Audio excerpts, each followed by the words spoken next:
ಬದುಕೆಂಬ ಪಯಣದಲ್ಲಿ ಅನೇಕ ಜನರು ಜೊತೆಯಾಗ್ತಾರೆ. ಕೆಲವರು ಪ್ರೀತಿಸ್ತಾರೆ, ಕೆಲವರು ಪರೀಕ್ಷೆ ಮಾಡ್ತಾರೆ, ಕೆಲವರು ಆಶೀರ್ವದಿಸ್ತಾರೆ, ಇನ್ನೂ ಕೆಲವರು ಬೆಂಬಲವಾಗಿ ನಿಲ್ತಾರೆ. ಕೆಲವರು ಕಾರಣವಿಲ್ಲದೆ ಬಿಟ್ಟು ಹೋಗ್ತಾರೆ. ಆದರೆ ತಾಳ್ಮೆಯುತ ಬದುಕು ನಮ್ಮದಾಗಲಿ. ಯಾಕಂದರೆ ಇಲ್ಲಿ ಕಾರಣವಿಲ್ಲದೆ ಯಾವ ಕಾರ್ಯವೂ ಸಾಗದು. ಪ್ರತಿದಿನ ಸಿಹಿಯೊಂದನ್ನೇ ತಿಂದರೆ ಮತ್ತೆ ಕಂಡ ತಕ್ಷಣ ವಾಕರಿಕೆ ಬರ್ತದೆ. ಸುಖವೆಂದು ದಿನವಿಡೀ ಮಲಗಿದರೆ ಕೊನೆಗೆ ಹಾಸಿಗೆ ಮುಳ್ಳಾಗಿ ಕಾಡ್ತದೆ. ನೋವೇ ಇಲ್ಲದಿದ್ದರೆ ನಲಿವಿನ ಸುಖ ತಿಳಿಯೋದಿಲ್ಲ.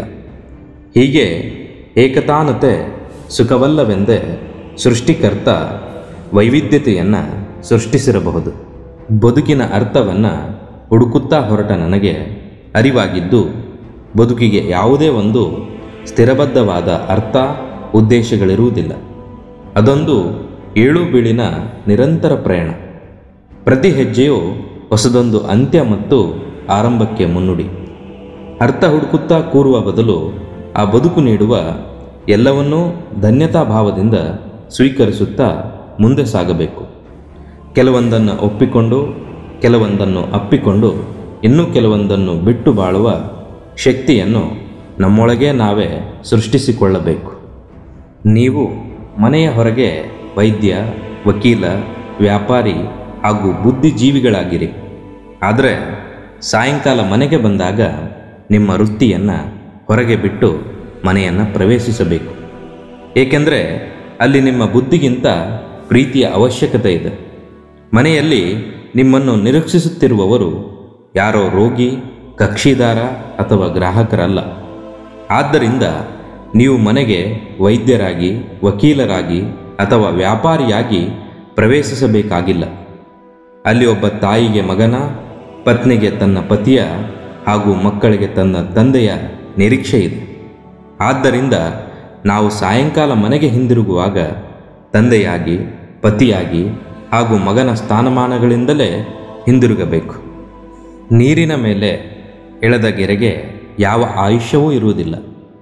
ಜೀವನವೂ ಸಹ ಹೆಚ್ಚು ಕಡಿಮೆ ಅದರ ಹಾಗೆಯೇ ಇದೆ. ಯಾವಾಗ ಏನಾಗುವುದೋ ಗೊತ್ತಿಲ್ಲ. ಆದ್ದರಿಂದ 100 ಕೆಲಸಗಳನ್ನು ಬಿಟ್ಟು ಸತ್ಸಂಗದಲ್ಲಿ ಕುಳಿತುಕೊಳ್ಳಬೇಕು. 1000 ಕೆಲಸವನ್ನು ಬಿಟ್ಟು ಧರ್ಮ ಧ್ಯಾನ ಮಾಡಬೇಕು. ಇಂದು ಹಾಗೆ ಮಾಡದಿದ್ದರೆ ನಾಳೆ ಬಹಳ ಕೆಟ್ಟದಾಗುತ್ತದೆ. ಸೋಮವಾರದಂದು ಜನ್ಮವಾಯಿತು, ಮಂಗಳವಾರ ದೊಡ್ಡವರಾದ್ರಿ, ಬುಧವಾರ ವಿವಾಹವಾಯಿತು, ಗುರುವಾರ ಮಕ್ಕಳಾದವು, ಶುಕ್ರವಾರ ರೋಗಪೀಡಿತರಾದ್ರಿ, ಶನಿವಾರ ಆಸ್ಪತ್ರೆ ಸೇರಿದ್ರಿ ಹಾಗೂ ರವಿವಾರದಂದು ಹೊರಟೆ ಹೋದ್ರಿ. ಆದ್ದರಿಂದ ನಾನು ಕೇಳ್ತಾನೆ, ಇದು ಜೀವನವೇ? ಪ್ರತಿ ಸೆಕೆಂಡಿಗೆ ಯಾರಾದರೂ ಇಬ್ಬರು ಈ ಪ್ರಪಂಚವನ್ನು ಬಿಟ್ಟು ಹೋಗ್ತಾರೆ.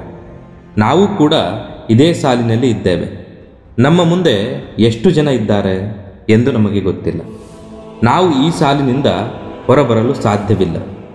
ಇರುವಷ್ಟು ದಿನ ದ್ವೇಷ, ಅಸೂಯೆ ಎಲ್ಲವನ್ನ ಬಿಟ್ಟು ಸಂತೋಷದಿಂದ ಬದುಕೋಣ. ಬದುಕು 3 ದಿನದ ಸಂತೆ, ನಗುನಗುತ್ತಾ ಬಾಳೋಣ.